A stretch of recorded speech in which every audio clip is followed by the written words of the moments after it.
வணக்கம் ஸ்பைசி. ஆதாமிகா ஒரு ஓவியம் வரைகிறாங்க. அவங்க ஒரு ஆணை பெயிண்டிங்கில் வரைஞ்சி ஃபேஸ்புக்கில் அப்லோட் பண்ணுறாங்க. இது யாருன்னு தெரிஞ்சால் எனக்கு காண்டாக்ட் பண்ணுங்கன்னு சொல்கிறாங்க. இதை பார்த்த ஹீரோட ஃப்ரெண்ட் ஹீரோ கிட்ட சொல்லி ஹீரோ ஆதாமிகா 2 பேரும் மீட் பண்ணுறாங்க. ஆதாமிகா ஹீரோ கிட்ட நம்ம 2 பேரும் 3வது பேரில் மீட் பண்ணுறோன்னு சொல்லி முதல் பிறவி ஃப்ளாஷ்பேக்கை சொல்கிறாங்க. முதல் பிறவியில் பார்க்கலில் தேவர்கள் அசுரர்கள் கடையிறாங்க. நம்ம துஷ்யந்த் அசுர குலத்தில் பிறந்தவர், ஹீரோயின் ஆதாமிகா தேவ குலத்தில் பிறந்திருப்பாங்க. 2 பேரும் உண்மையாக காதலிக்கிறாங்க. அமிர்தத்தை அசுரர்களுக்கு கொடுக்காம விஷ்ணு பகவான் ஏமாற்றி தேவர்களுக்கு கொடுத்துருவாங்க. துஷ்யந்த் தேவ உலகத்துக்கு போவார். ஆதாமிகாவை பார்க்க ஹீரோயினோட கூட பிறந்த அண்ணனுக்கும் ஹீரோவுக்கும் சண்டை நடக்குது. ஹீரோயின் அண்ணன் கல்யாணத்துக்கு சம்மந்தம் சொல்கிற மாதிரி நடித்து துரோகம் பண்ணி துஷ்யந்தை கொலை பண்ணிடுறாரு. இதனால ஹீரோயின் தானும் விஷம் குடித்து இறந்துறாங்க. ஹீரோயின் அண்ணன் எத்தனை பிறவி எடுத்தாலும் 2 பேரும் ஒன்றா சேர முடியாதுன்னு சாபம் கொடுத்துட்றாரு. இந்த கதையை கேட்டு துஷ்யந்த் சிரித்து ஆதாமிகாவை கலாய்க்கிற மாதிரி டைட்டானிக் கதையை வச்சு ஒரு ஸ்பூஃப் கதையை சொல்லிடுவார். ஹீரோயின் அடுத்த பிறவி கதையை சொல்லுவாங்க.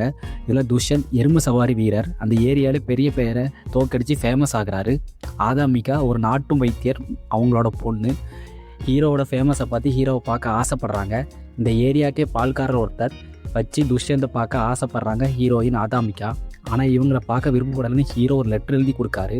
இந்த லெட்டர்லேயே பேசி 2 பேரும் ஒருத்தர் காதலிக்க ஆரம்பிக்கிறாங்க. ஆனால் 2 பேரும் ஒருத்தருக்கு பார்த்தது கிடையாது. இவங்க காதலுக்கு தூதுவனாக இருக்கிறது பால்காரர் தான். ஹீரோவோட எருமையை எதிரிங்க கொலை பண்ணிடுறாங்க. இதனால் மன வருத்தத்தில் ஹீரோ குடும்பத்தோட ஊரை விட்டு போயிடுறாரு.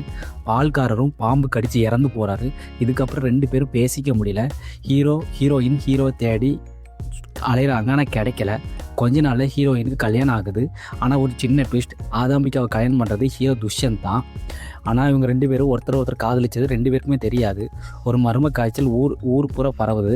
அதை தடுக்க துஷ்யந்த் வெளியூர் போகிறாரு மருந்து வாங்க. ஹீரோயினுக்கு அந்த நேரத்தில் ஹீரோ தான் தன்னோட காதல்னு தெரியுது. துஷ்யந்துக்கும் ஹீரோயின் தன்னோட காதலின்னு தெரியுது. ஆனால் திரும்பி வரும்போது துஷ்யந்த் ஆற்றுல போகும்போது ஒரு கட்டையை அடிபட்டு இறந்து போகிறாரு. இதுக்கப்புறம் என்ன ஆகுது, ப்ரெசண்ட்டில் 2 பேரும் என்ன ஆகுறாங்க, இதுதான் கதா வைபவா படத்தோட கதை. நல்ல கதை, ஆனால் ஸ்க்ரீன் பிளேயில் இன்னும் கொஞ்சம் பெட்டராக பண்ணியிருக்கலாம். தேவலோக கதை ஒர்க் அவுட் ஆகலை. ஆனால் 2வது பிறவி எமோஷனலாக ஒர்க் அவுட் ஆகுது, கனெக்ட் ஆகுது. அந்த சீனில் நல்லாயிருக்கு. ஹாப்பி கிளைமேக்ஸ் தான். ஃபேண்டன்சி லவ் வச்சு ஒரு அழகான ஒரு படத்தை எடுத்திருக்காங்க. ஒன் டைம் வாட்சபுள் மூவி தான், ஆனால் பார்க்க நல்லாயிருக்கு, போய் பாருங்க.